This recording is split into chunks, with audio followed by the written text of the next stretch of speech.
In this chapter, I'll cover the use of crude oil and other toxic industrial materials as weapons of mass destruction.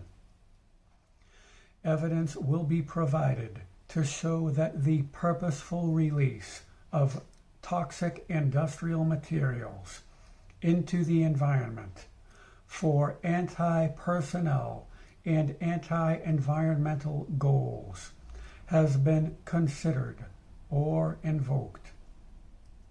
This includes the calculated dispersal of toxic industrial materials from mining, oil and gas, and nuclear sites into the environment, and the movement of those toxic materials to the targeted zone by pipelines and conventional transit systems, including aircraft, trucks, trains, and boats.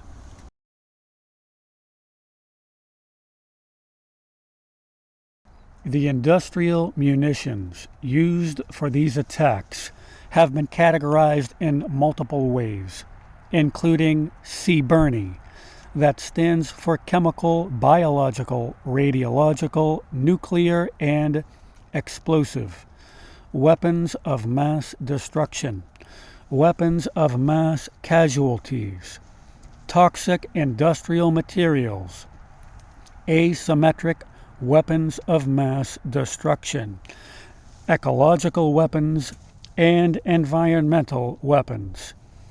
The official term for these weapons is toxic industrial materials that include toxic industrial chemicals, toxic industrial radiologicals, and toxic industrial biologicals.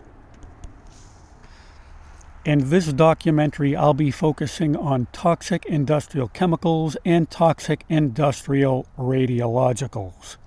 TICs and TIRs. TICs are not chemicals developed specifically for warfare. They are industrial chemicals that can be used as improvised CBRNE agents, including weapons of mass destruction. They can be in solid, gas, or liquid state, and further categorized by hazard type, physical or chemical. Chemical meaning disease-inducing, physical meaning reactive, combustible, flammable, or explosive. TICs have been defined by the U.S. Department of Defense as a chemical developed or manufactured for use in industrial operations or research by industry, government, or academia that poses a hazard, also called TIC.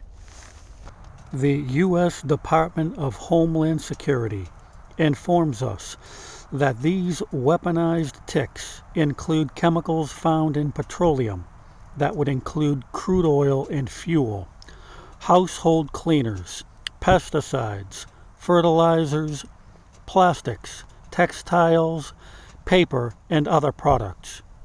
According to the DHS, these toxins can be dispensed from transportation systems, industrial plants, or placed directly in food and water supplies. Some specific TICs include heavy metals such as cadmium, arsenic, lead, and mercury, benzene, phosgene, hydrogen sulfide, toluene, chlorine, ethyl benzene, sulfur dioxide, peroxides, nitrogen oxides, ammonia, formaldehyde, methane, ethane, propane, sulfuric acid, hydrogen cyanide, nitric acid, hydrochloric acid, and others. In the chapters on crude oil, mining, and flaring, we'll cover the adverse effects of these TICs. According to the U.S. Army, TICs are any industrial chemical that can cause mass casualties. The U.S. Army defines TICs as common commercially produced chemicals that pose a risk of severe and immediate adverse health effects from a single short-term exposure event. The other relevant term is toxic industrial radiological, TIR. That's radioactive material generated by an industry that can be weaponized. TIRs can be deliberately released from a nuclear power plant or transported to the targeted area, then dumped into the environment. In July 2011, the four branches of the U.S. military released an essay on CBRNE agents, classifying TICs as CBRNE weapons. The basic categories include poisons, explosives, pesticides, corrosives, fertilizers, and petrochemicals. These weapons can be used against the landscape or people, so that would be anti-personnel and anti-environmental. Regarding dispersal avenues, this multi-service paper says these weapons could be released on purpose from industrial sites, railways, and boats. Quote, these hazards could occur from a massive, deliberate, or accidental release from an industrial site or a storage or transport container. Considering the word massive, the U.S. military obviously recognizes these weapons can be used on a very large scale. The March 2010 Pipeline Security and Incident Recovery Protocol Plan, authored by the Transportation Security Administration and Department of Transportation, outlined methods to prevent attacks to pipeline infrastructure. By infrastructure, they mean pipelines, terminals, above-ground and underground storage facilities, and liquid natural gas tanks. It was noted that TICs carried by these pipelines could inflict major damage to people and the environment. In other words, they are potential weapons of mass destruction. Quote, many pipelines carry volatile and flammable materials that have the potential to cause serious injury to the public and the environment. So, the TSA and DOT are also aware that industrial facilities can be weaponized. The Joint Chiefs of Staff that guides the U.S. DoD and advises the President released a document in October 2018 regarding TICs and TIRs. They specifically noted petrochemicals that, once again, would include crude oil and fuel. The dispensation vessels for these TICs and TIRs include industrial and nuclear plants. Quote, these effects can be created through the intentional or unintentional release of CBRNE materials in the operational environment.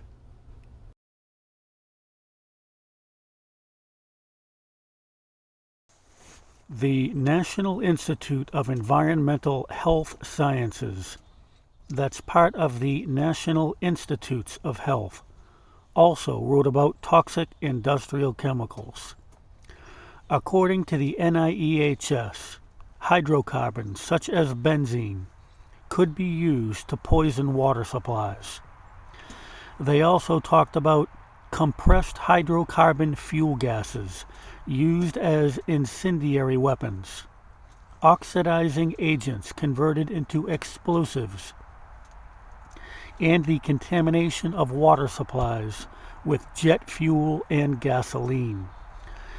The sources of these weapons, that is, the platforms from which they are dispensed, include pipelines, industrial plants, mining sites, tanker trucks, railways, fuel storage tanks, compressed gas tanks, and gasoline stations. TICs can be used as weaponized CBRNE agents. The FBI has a 24/7 counterterrorism watch unit with a global command center at the National Counterterrorism Center. This is an interagency operation. If this center receives any kind of infrastructure threat, it alerts the Weapons of Mass Destruction Operations Unit that's also part of the FBI. In other words, the FBI recognizes pipelines as potential weapons of mass destruction.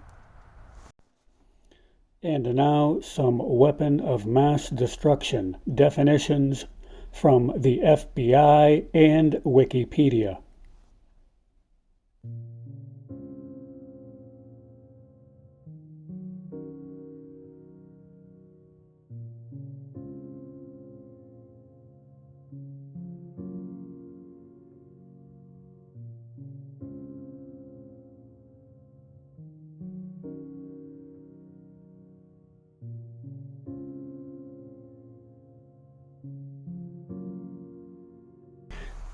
A March 2007 report published by the FBI's Weapons of Mass Destruction Directorate also described TIC weapons of mass destruction. They refer to the makeshift platforms as improvised dispersal devices. These improvised platforms, or IDDs, that release the TICs could be industrial sites or conventional transportation systems. The transit systems vulnerable to attack include boats, airplanes, trucks, and trailers. Quote, terrorists could rupture TIC containers at a fixed site or while in transit.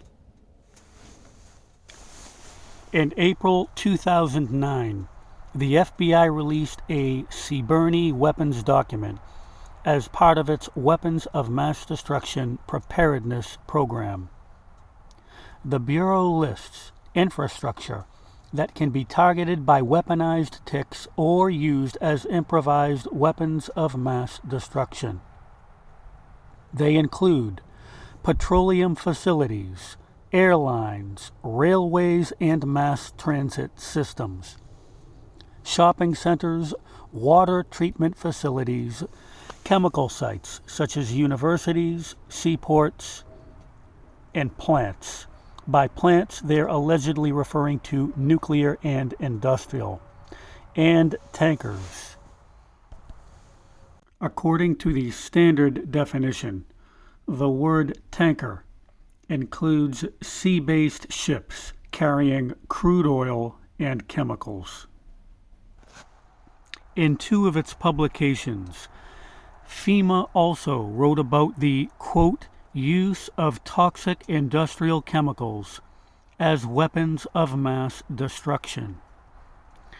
The agency also said that hazardous vapors from industrial components could be released during an act of sabotage upwind from a targeted community. Quote, TICs may pose a terrorist threat as a weapon of mass destruction. The U.S. State Department also informs us that TICs are possible weapons of mass destruction. Quote, toxic industrial chemicals could offer an attractive weapon of mass destruction to terrorists. In its 2008 Chemical Warfare Agent Review, the Australian Department of Defence mentioned that chemicals from industrial activities, such as refining and mining, could be used as TICs. So that's another reference to mining chemicals used as improvised weapons. The Australian DoD classifies these chemicals as weapons of mass destruction. Thus, CA is the term used to signify the toxic component of a chemical weapon and can include CWAs and or TICs. These agents are incorporated in a WMD to cause mass casualties by killing, seriously injuring, or incapacitating a targeted population. In December of 2002, the Journal of the Royal Army Medical Corps of the UK released an article featuring the use of toxic industrial chemicals for military operations other than war, a term that is basically synonymous with low-intensity conflict and unconventional warfare. So, the UK military also recognizes that industrial chemicals are possible improvised weapons for unconventional warfare.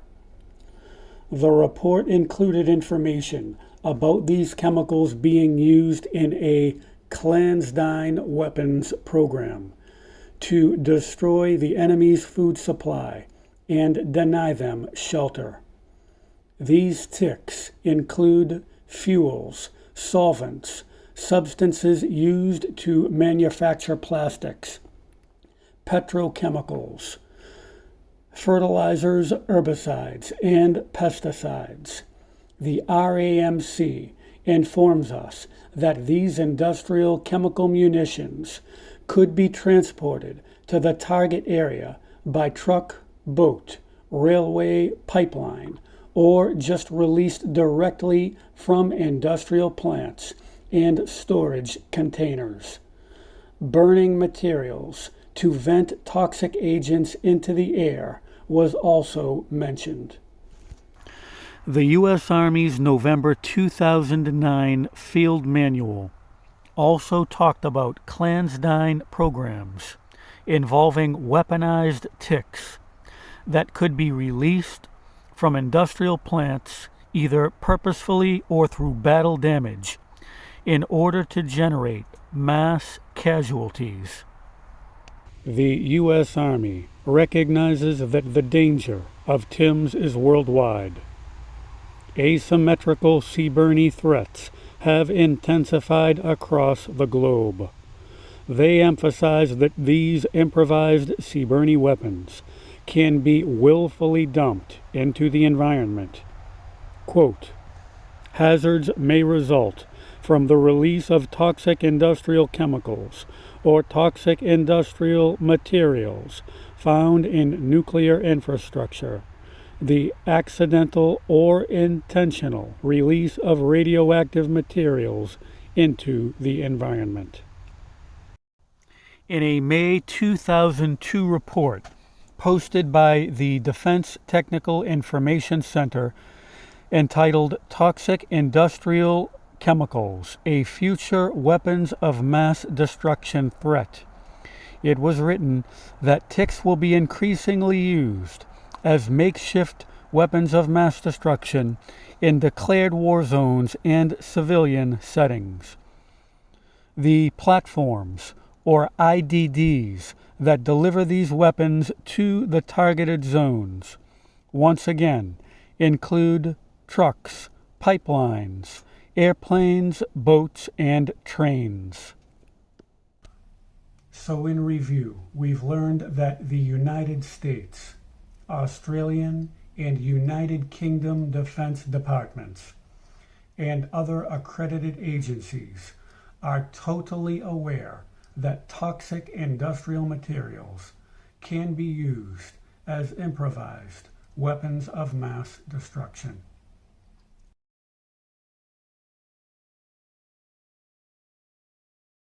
Back in 1980, the Stockholm International Peace Research Institute talked about the use of crude oil as a weapon of mass destruction.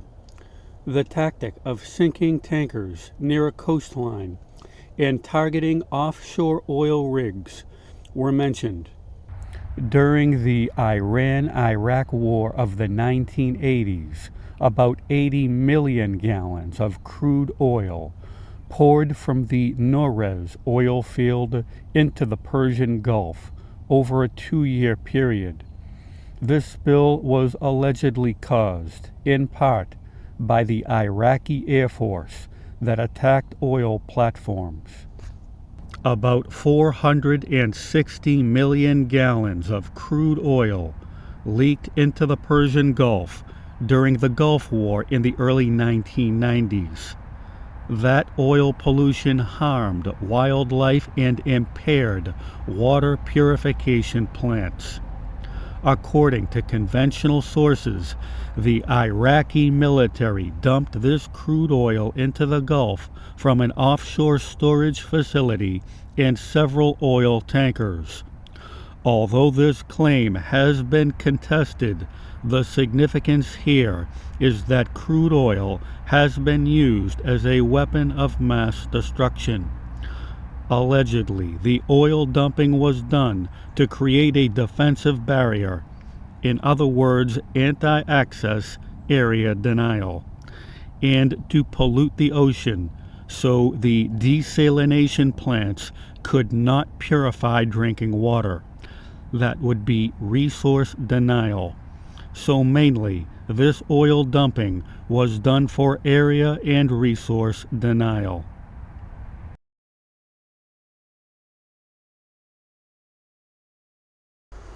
Also, during the Persian Gulf War, hundreds of crude oil wells in Kuwait were burned for 10 months as part of a scorched earth policy.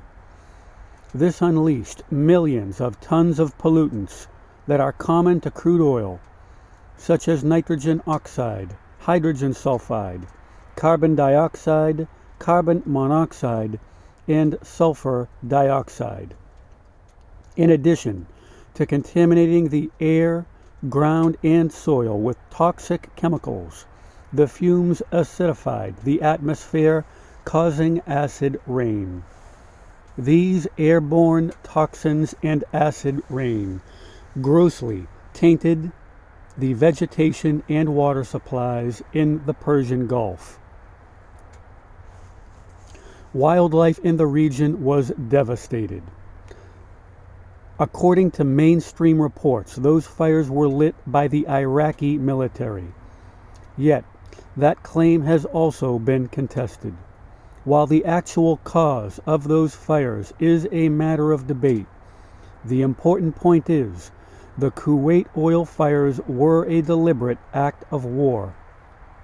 Flaring, that we'll cover later in this documentary, emits some of the same TICs, including nitrogen oxides, carbon dioxide, carbon monoxide, sulfur dioxide, and hydrogen sulfide, in addition to causing acid rain that serves as a defoliant. Overall, the same mass destruction can be achieved by burning either crude oil or natural gas. Therefore, I think a logical parallel can be drawn between the burning of crude oil as a confirmed military tactic and the weaponization of natural gas flaring that we'll explore in Chapter 12.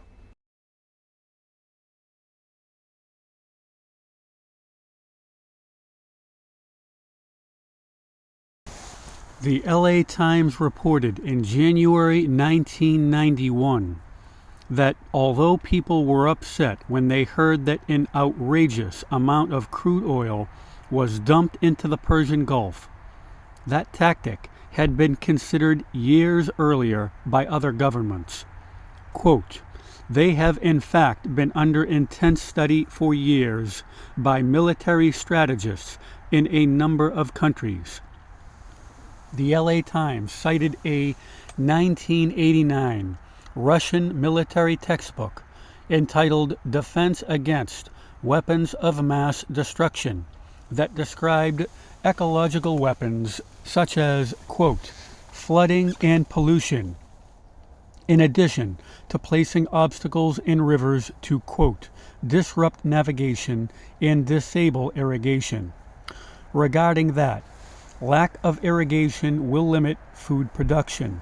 So these tactics amount to resource denial, precisely the suppression of drinking water and food, in addition to transportation impediment. Based on the title of the book, pollution and flooding are considered ecological weapons of mass destruction by the Russian military.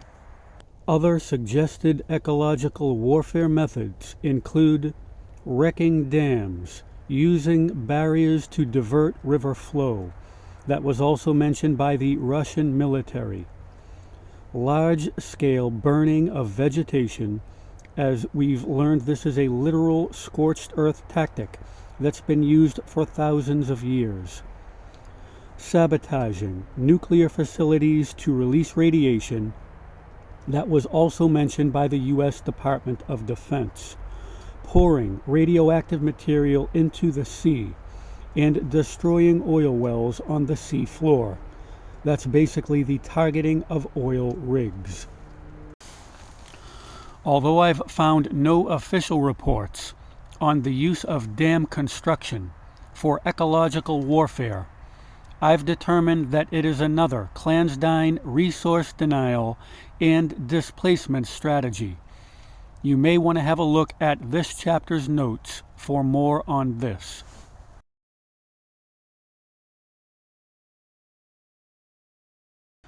The following ecological warfare tactics have either been contemplated or implemented according to multiple formal sources. Weaponized use of oil, gas, nuclear, and mining infrastructure. Burning petroleum and other TICs to release hazardous fumes into the environment. The use of TICs in a clandestine weapons program. Dumping toxic industrial chemicals straight into food and water supplies. Destroying oil tankers and rigs to attack coastal communities with pollution. Releasing TICs and TIRs directly from industrial and nuclear power plants, or transporting them to the targeted area by airplanes, vehicles, boats, pipelines, and railways. The extensive burning of vegetation and areas occupied by people. Sabotaging nuclear power plants. Dumping radioactive material directly into the environment. Taking into account this information regarding improvised weapons of mass destruction and their emission platforms, I think it's essential to wonder if some of the major environmental disasters that keep plaguing us are staged. My premise is that the affluent rulers of this planet are using their industrial corporations to wage a modern version of this ancient war form as part of a global scorched earth policy. That is the topic of the next chapter.